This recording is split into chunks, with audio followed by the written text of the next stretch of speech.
वर्णन है, ये भारतवर्ष की महिमा है।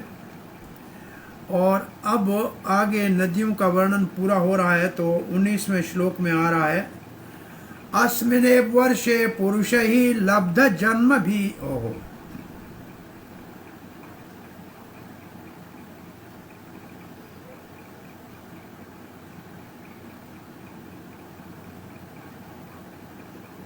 हरे कृष्णा।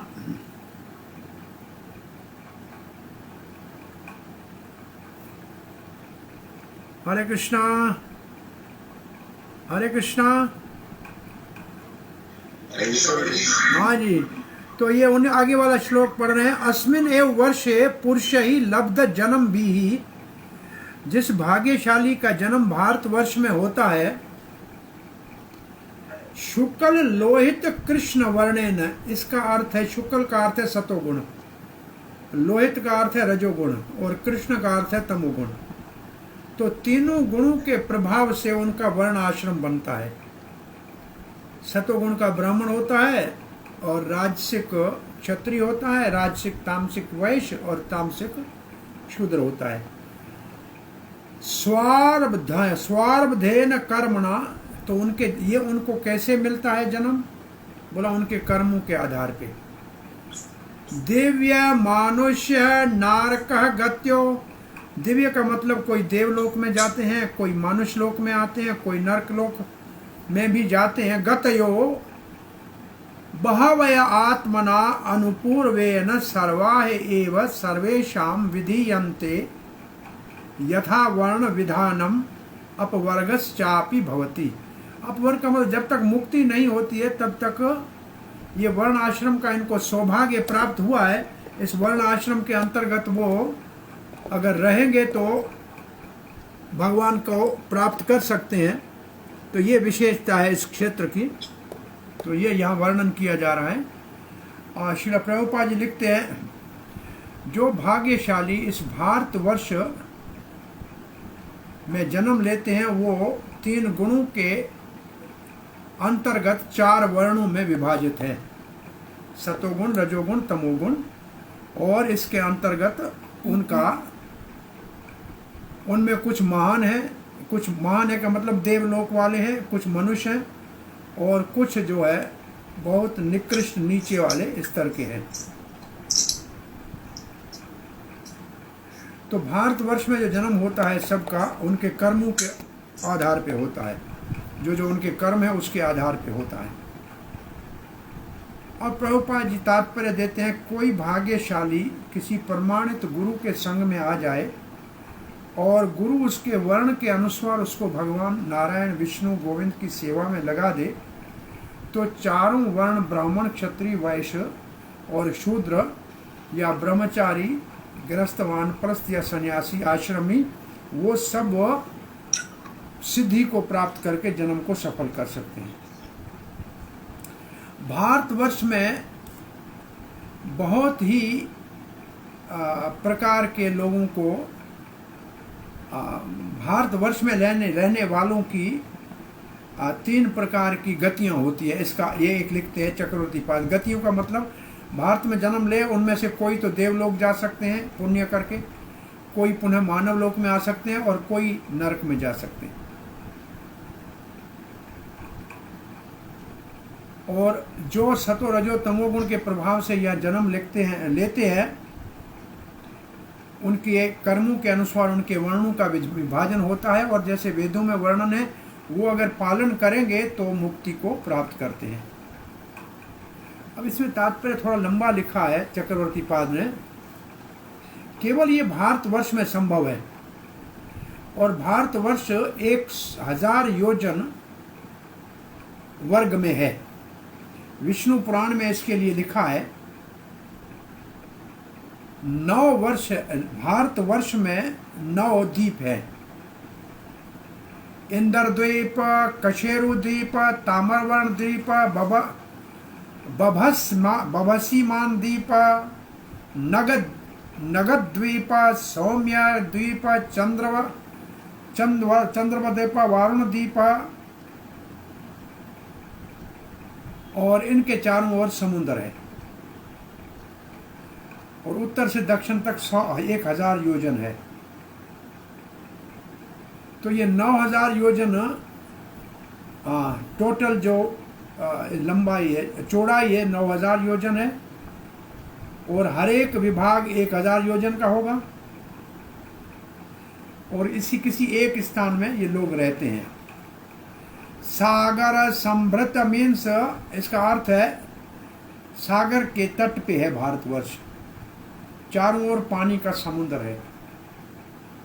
श्रीधर स्वामी कहते हैं जो 9 विभाग है उनको नवद्वीप कहते हैं, नवद्वीप।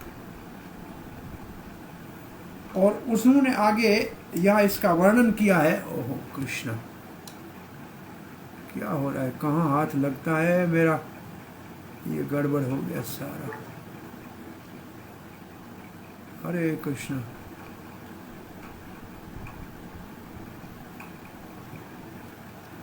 ओह हाँ, क्या हुआ, कहाँ लगा हाथ। ओके, सो पूर्वे किरात, इनके पूर्व में किरात है, यस्यांते पश्चिमे यावन स्मृता, उसके पश्चिम में यावन रहते हैं। पूर्व देशाधिकश्चैव काम रूप, पूर्व में काम रूप है, निवासीनः ओट्राह कलिंगाह, और ये उड़ीसा है। मगध, ये जो पटना आदि ये बिहार है। दाक्षिणात्याश्चे, तो ये पूर्व में किरात हैं, पश्चिम में यवन है, और कामरूप देश, ओडिशा, कलिंग, मगध, ये सब जो है ये पूर्व में है, और दक्षिण में मारुकास और मालवा है। चत्वारि भारतीय वर्षे युगायंतर महामुनि, इसका अर्थ है भारतवर्ष में 4 युग होते हैं, सत्य, त्रेता, द्वापर और कल युग, और अन्य स्थानों पे नहीं है। वायु पुराण में लिखा है भारतवर्षास्य वर्ष नव भेदान निबोधत सागरा अंतरित जयास्ते अगमयाः परस्परम। सुनो, 9 भारत के 9 कौन से विभाग हैं, और उनके चारों ओर समंदर है। सतो रजो तमोगुण के प्रभाव से सब लोगों का वर्णाश्रम का विभाजन होता है, और उसके आधार पे धर्म अधर्म का जो है निर्णय किया जाता है। अनुरूपेण वेदों के अंतर्गत ये इनका विभाजन होता है। कोई अगर उसी भक्ति के रास्ते में चलेगा तो मुक्ति को प्राप्त करेगा। श्रील प्रभुपाद जी लिखते हैं भगवद गीता में इन वर्णों का है 14 अध्याय के 18वें श्लोक में, और 18वें अध्याय के 42 से 45 श्लोक तक 4 वर्ण आश्रम का विभाजन है। वो पढ़ लेना चाहिए, प्रभुपाद जी लिखते हैं।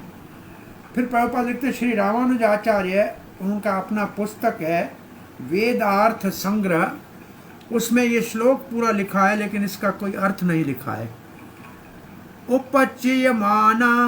उपचीयमान ज्ञान पूर्वक कर्मानुगृहीत भक्ति योग एव यथोक्तम भगवता पराशरेण वर्ण आश्रमेति निखिल जगत उदाहरणायावनितले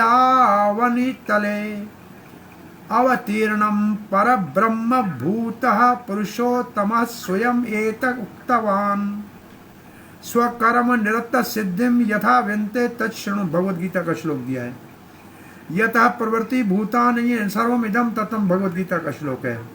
सर्वकर्मणा तव अभिरुच्य सिद्धम विन्दति मानव, भगवद गीता का श्लोक है। तो यहाँ ये रामानुजाचार्य ने लिखा है उपचीयमान ज्ञान पूर्वक कर्म अनुगृहित भक्ति योग एव। हर एक व्यक्ति भले किसी भी वर्ण आश्रम में है, परंतु अगर वो भक्ति योग का पालन करता है, जैसे भगवान ने कहा है यथोक्तम भगवता पराश्रेण, वर्ण आश्रम का विभाजन। प्रभुपाद जी लिखते हैं विष्णु पुराण में लिखा है वर्ण आश्रम आचरित्वा पुरुष परपुमान विष्णु आराध्य पंथा नान्यत् तततोष कारणम। भगवान विष्णु की आराधना वर्ण आश्रम से करेगा तो संतुष्टि होगी भगवान की, वही मानव जन्म का उद्देश्य है। दूसरे शब्दों में प्रभुपाद जी कहते हैं भारतवर्ष में वर्ण आश्रम धर्म है और कहीं नहीं है ये, और यहाँ इसका पालन किया जा सकता है। परंतु इस समय प्रभुपाद जी कहते हैं कली काल में कुछ असुरी शक्तियों से संपन्न लोग भारतवर्ष को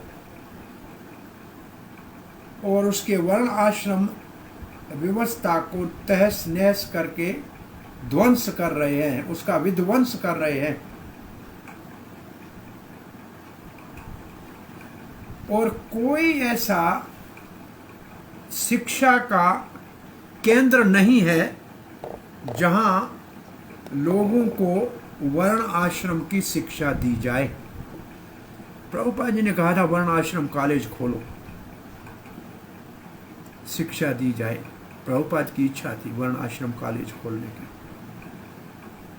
परंतु कैसे भी प्रभुपाद जी यहाँ लिखते हैं कोई ऐसा शिक्षा पद्धति नहीं है जहाँ वर्ण आश्रम की शिक्षा दी जाए।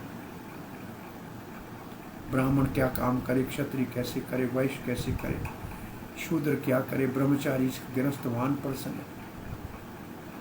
प्रभुपाद ये असुर कहते हैं कि हमारे को कौन सा समाज चाहिए, क्लासलेस सोसाइटी। इसका मतलब कली संभव सर्वशूद्र, सारे शूद्र होने चाहिए, क्योंकि सब नीचे गिर सकते हैं, सब ऊपर उठ जाए ये संभव नहीं है, लेकिन नीचे सब गिर सकते हैं। तो सब यहाँ तो सब लोग जो है नीचे गिर के एक जैसे होना चाहते हैं, और इसी असुरी भावना के कारण, विचारधारा के कारण पूरे विश्व में बहुत बड़ा संघर्ष और परेशानी है। अब प्रभुपाद जी भारतवर्ष के ऊपर दृष्टि डालते कहते हैं धर्मनिरपेक्ष सरकार। असल में धर्मनिरपेक्ष का मतलब बिना धर्म के, धर्म की कोई आवश्यकता ही नहीं है, इसका अर्थ ये है। ये शब्द किसने यूज किया उसको संस्कृत का पता ही नहीं था। कहना चाहिए था सब धर्मों का सम्मान किया जाए, वो तो ठीक है, सर्वधर्म सम्मान सरकार, फिर तो ठीक है। धर्म निरपेक्ष का मतलब बिना धर्म की सरकार, नास्तिक। धर्म निरपेक्ष का मतलब नास्तिक।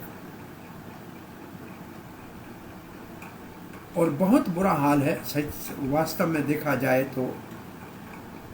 प्रभुपाद जी लिख रहे हैं अयोग्य व्यक्ति सरकार के पदों के ऊपर बैठे हुए हैं, किसी को वर्ण आश्रम की शिक्षा नहीं दी गई है कि क्षत्रिय को कैसे शासन चलाना चाहिए, अशिक्षित है। इसलिए सभी पतन की ओर जा रहे हैं और पशु वृत्ति का जीवन केवल आहार निद्रा भय मैथुन्य के ऊपर ही केंद्रित है। वास्तविक जीवन का लक्ष्य है मुक्ति के मार्ग के ऊपर अग्रसर होना, विमुक्षु बनना, जिज्ञासु बनना। इतना भाग्य है कि भारत में जन्म मिला है जहाँ मुक्ति क्या, भक्ति से मुक्ति तो भक्ति के पीछे हाथ जोड़ के खड़ी होती है सेविका के रूप में। इतना सौभाग्य है यहाँ, परंतु लोगों को ये सौभाग्य सरकार उपलब्ध नहीं करा पा रही है, और इसलिए मानव जन्म का व्यर्थ में विनाश हो रहा है। अब प्रभुपाद कहते हैं कृष्ण भावना आंदोलन जो है पूरे विश्व में इसका प्रचार किया जा रहा है वर्ण आश्रम को पुनः स्थापित करने के लिए, और उद्देश्य इसका ये है कि मानव समाज को नरक की ओर धकेलने से बचाया जाए। ये जो अपने आप नरक में जा रहे हैं इनको कैसे बचाया जाए, ये मुख्य रूप से कृष्ण भावना अमृत संघ का उद्देश्य है। यो असौ भगवती सर्वभूतात्मनि अनात्मये अनिरोक्ते अनिलयने परमात्मनि वासुदेवे अनन्य निमित्त भक्ति योग लक्षणो नाना गति निमित्ता विद्या ग्रंथि रंधन द्वारेण यथा ही महापुरुष पुरुष प्रसंग। अब कहते हैं ये जो वर्ण आश्रम का विभाजन इस भारत में है, इनको एक चीज मिल जाए। क्या मिल जाए? महापुरुष पुरुष प्रसंग। महापुरुष पुरुष प्रसंग का अर्थ है, महापुरुष तो है भगवान और दूसरा पुरुष है भक्त, और प्रसंग का मतलब है उसके साथ प्रसंग का मतलब उसका संग मिल जाए, इसका मतलब हरि कथा मिल जाए। तो बात हुई भक्तों का संग अगर मिल जाए, भगवत प्रेमी भक्तों का अगर संग मिल जाए तो सबको भगवान वासुदेव की अनन्य भक्ति प्राप्त हो सकती है और उनके बंधन से वो सब मुक्त हो सकते हैं। प्रभुपाद लिखते हैं, अनेक जन्मों के उपरांत जब अति पुण्य इकट्ठे होते हैं तो किसी को भाग्य से भक्तों का संग मिलता है, और भक्तों के संग से उनका जो गांठ पड़ गई है संसार के मोह की, अहंकार की, अज्ञानता की, जो हमको कर्मों में ऐसे फंसा के रखा है, जो उनका फल भोगने के लिए बार बार जन्म मृत्यु के चक्कर को भोगना पड़ रहा है, उससे छूट सकते हैं। भक्तों के संग से भाग्यशाली व्यक्ति धीरे धीरे भगवान वासुदेव की सेवा में लगेगा, जो दिव्य है। जिससे मैं को भगवान अनासक्त है, भौतिक जगत में कोई आसक्ति भगवान की नहीं, और भगवान मन और वचन से परे हैं, स्वतंत्र है, सर्व प्रकार से स्वतंत्र है, और भक्ति योग भगवान वासुदेव की मुक्ति का एकमात्र वास्तविक मार्ग है। तो इसका अर्थ है, भारतवर्ष में भगवान के भक्तों का संग सबसे दुर्लभ है, और सुलभ किसी को हो जाए तो उसका भक्ति के द्वारा सब बंधन कट सकते हैं। विश्वनाथ चक्रवर्ती वापाद लिखते हैं, मुक्ति जिसका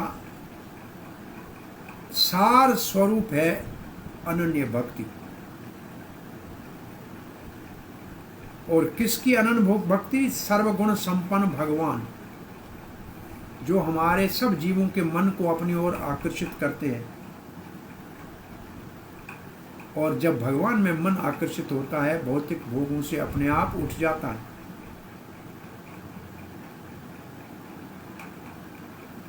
बोला कौन से भगवान में? बोला वो कृष्ण, वासुदेव में, वसुदेव के पुत्र में। वहां अगर मन लग गया तो अज्ञानता की गांठ खुल जाएगी, और ये सब कुछ संभव है भगवान के भक्तों के संग से। क्योंकि इससे पहले श्लोक में लिखा था कि मुक्ति मानव जन्म का मुख्य उद्देश्य है, वर्ण आश्रम का लक्ष्य है मुक्ति।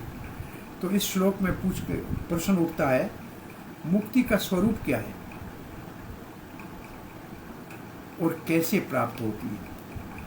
तो ये मानो कि प्रश्न पूछा जाए, मुक्ति का स्वरूप क्या है, मुक्ति कैसे प्राप्त होती है, तो उसके उत्तर में या ये श्लोक कहा गया है, भगवान सर्व अद्भुत गुणों के खान है।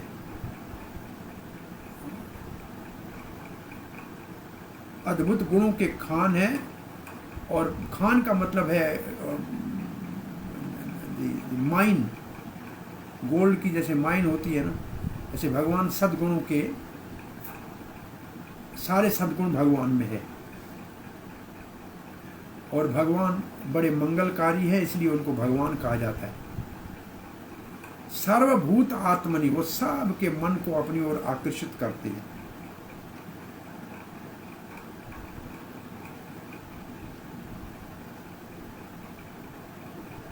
इसलिए भगवान से एकत्व केवल सेवा में हो सकता है, क्योंकि भगवान के गुण और जीव के गुणों में दिन रात का अंतर है। भगवान सर्वगुण संपन्न है, जीव तो बेचारा अणु है। सेवा में भगवान से एकत्व प्राप्त कर सकता है। अनात्मे अनात्मय अनिरुक्ते का मतलब है शब्दों से भगवान में आसक्ति कैसे होती है इसका वर्णन नहीं किया जा सकता। ये प्रलय भी हो जाती है तब भी भगवान रहते हैं गुणों के साथ। अनिलयन्ते, प्रलय के उपरांत भी भगवान रहते हैं।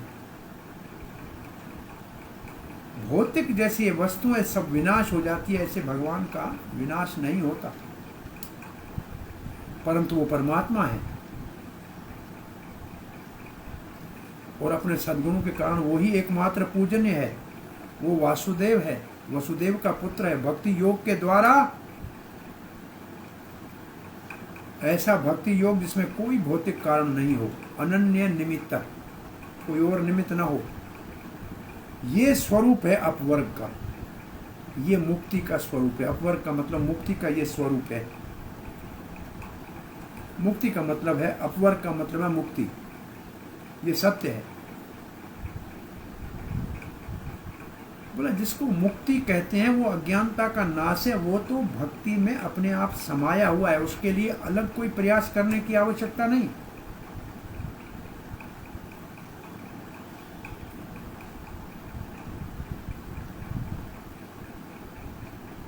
केवल अज्ञानता का नाश करना भक्ति का उद्देश्य नहीं है, परंतु भक्ति का उद्देश्य तो अनेक है। अज्ञानता तो अपने आप नाश हो जाती है। ये कब मिलेगी भक्ति? कब मिलेगी? पर जब भगवान के भक्तों का संग मिलेगा। प्रभुपाद जी लिखते हैं, मुक्ति के लिए ब्रह्म के स्तर पे आना चाहिए, ब्रह्मभूत बनना चाहिए। और जब परमात्मा का अनुभव करेंगे तो थोड़े और आगे बढ़ेंगे। इसका अर्थ है, प्रभुपाद जी कहते हैं, पहले ज्ञानी ब्रह्म के स्तर आएगा, फिर योगी परमात्मा की अनुभूति करेगा, तब वो मुक्ति के मार्ग पे आगे बढ़ेंगे। परंतु वास्तविक मुक्ति वो तो भगवान के नित्य दास के रूप में स्थित होना है। मुक्ति हित्वा अन्यथा रूपम स्वरूप व्यवस्थित रहा। अन्यथा रूप का त्याग करके अपने स्वरूप में स्थित होने को मुक्ति कहते हैं। भौतिक जगत में हमको शरीर की पहचान है, स्त्री है कि पुरुष है, पंजाब का है कि हरियाणा का है कि राजस्थान का है, भारतीय कि डॉक्टर है कि इंजीनियर है कि व्यापारी है, किसान है। ये सारी उपाधियां हैं, ये सारी उपाधियां हैं। इनसे जब वो मुक्त होता है तो ब्रह्मभूत होता है। तब वो समझता है मैं शरीर नहीं हूं, और इसके लिए इसको ब्रह्मभूत कहते हैं। ब्रह्मभूत प्रसन्न आत्मा न सोचती न कांक्षति सम सर्वेषु भूतेषु मद्भक्तिम लभते परम। तो पराभक्ति वो तो मुक्ति के बाद ही शुरू होती है। मुक्ति का मतलब मरना नहीं, मुक्ति का मतलब ब्रह्म स्तर के ऊपर आना, और वो अनन्य भक्ति से आया जा सकता है। तो इसका अर्थ है कि वास्तव में मुक्ति है भक्ति। भक्ति में मुक्ति अपने आप समाई हुई है। जैसे 2000 के नोट में 10 रुपये का नोट समाया हुआ है, और भक्ति में मुक्ति समाई हुई है। पर भक्ति में मुक्ति से अधिक बहुत सी चीज़ें हैं, और वो बहुत सी चीज़ें हैं भगवान का सानिध्य प्राप्त होना, सेवा प्राप्त होना, अनुग्रह प्राप्त होना, भक्त वत्सलता का रसास्वादन करना। ये मुक्ति में नहीं, केवल मुक्ति में ये नहीं है। इसलिए भक्ति में मुक्ति समाई हुई है।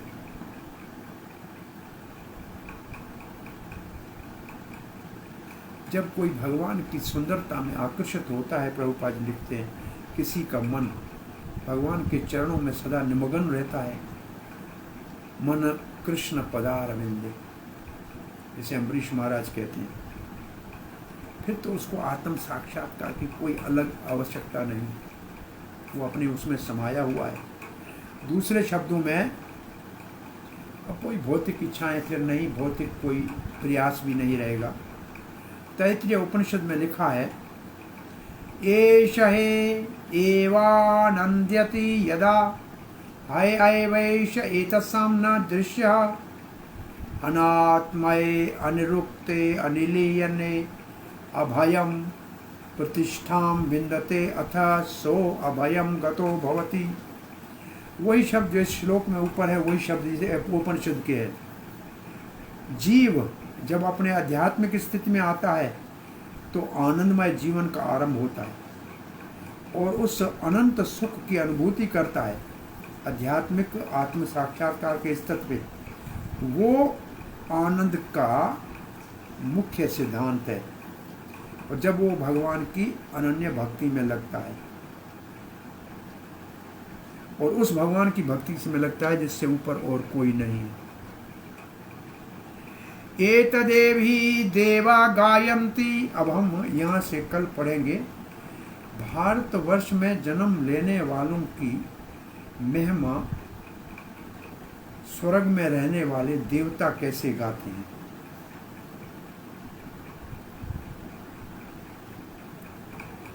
एतदेव हि देवा गायन्ति अहो अमीशां किमाकारि शोभनम् प्रसन्नेषां स्विदौत्त स्वयं हरिः यैर्जनं लब्धं नृषो भारताज्रे मुकुन्दसेवौपिके उपैकं स्मराहिनः। एतदेव ही देवता गायन्ति। देवता इस प्रकार, क्योंकि मानव जन्म और भारत में मानव जन्म बड़ी महान उपलब्धि है, आध्यात्मिक सौभाग्य है, इसलिए देवता इसका गुणगान करते। क्या कहते हैं? कितने भाग्यशाली है मानव जो भारत में जन्म हुआ। इसका अर्थ है उन्होंने अनेक पुण्य किए हैं, तपस्या की है कई जन्मों में, अथवा भगवान स्वयं उनके ऊपर प्रसन्न हुआ है तब भारत में जन्म मिला। तो दो कारण बता रहे हैं, भगवान की प्रसन्नता और तपस्या से और पुण्य से। नहीं तो भक्ति में लगना इतना आसान नहीं है। ये जो भक्ति कर रहे हैं ये इनका सौभाग्य बता रहा है। देवता कहते हैं भारत में हमको मानव जन्म मिल जाए और हम भक्ति करें, वो इसके लिए लालायत हैं। परंतु ये सौभाग्य मानव को भारत में पहले से ही उपलब्ध है। तो देवता कह रहे हैं क्या पुण्य किए हैं भारतवासियों ने, लगता है भगवान इनसे प्रसन्न हो गया। मुकुंद की भक्ति करने के लिए भारत में जन्म मिला है। हमारी इच्छा है हमको ये सौभाग्य कब प्राप्त हो गया। ये भारतवर्ष के जन्म लेने वालों की महिमा है। क्या पुण्य किए हैं उन्होंने।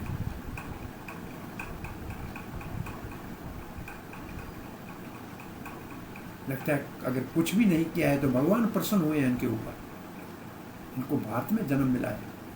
अजीरे ये केवल पुण्य से नहीं होता है, भगवान की प्रसन्नता हुई है तब यहाँ जन्म मिला है। अगर हम तो देखते हैं यहाँ पापी भी जन्म ले रहे हैं।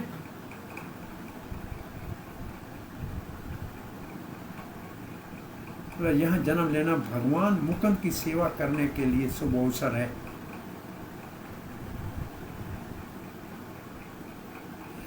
हम तो इच्छा करते हैं कि हमको ये जन्म मिले, परंतु हमको नहीं मिल रहा है। प्रभुपाद लिखते हैं चैतन्य चरितमृत में इसकी महिमा गाई गई है। भारत भूमि ते हैला मानुष जन्म यार जन्म सार्थक करी कर पर उपकार। तो ये श्लोक का भाव अगली बार पढ़ेंगे। ओ हाँ हाँ हाँ हाँ हाँ, मैं कथा कर रहा हूँ, लगता है कि आपका नेट चला गया है।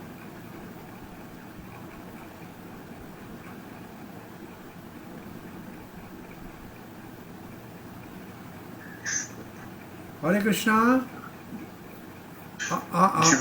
कथा आप कथा मैं समझा चले गए आप, है ना? तो अच्छा है। तो इसमें अब देवता क्या प्रशंसा करते हैं भारतवासियों की, ये हम कल सुनेंगे। हरे कृष्ण। कोई प्रश्न जिज्ञासा है?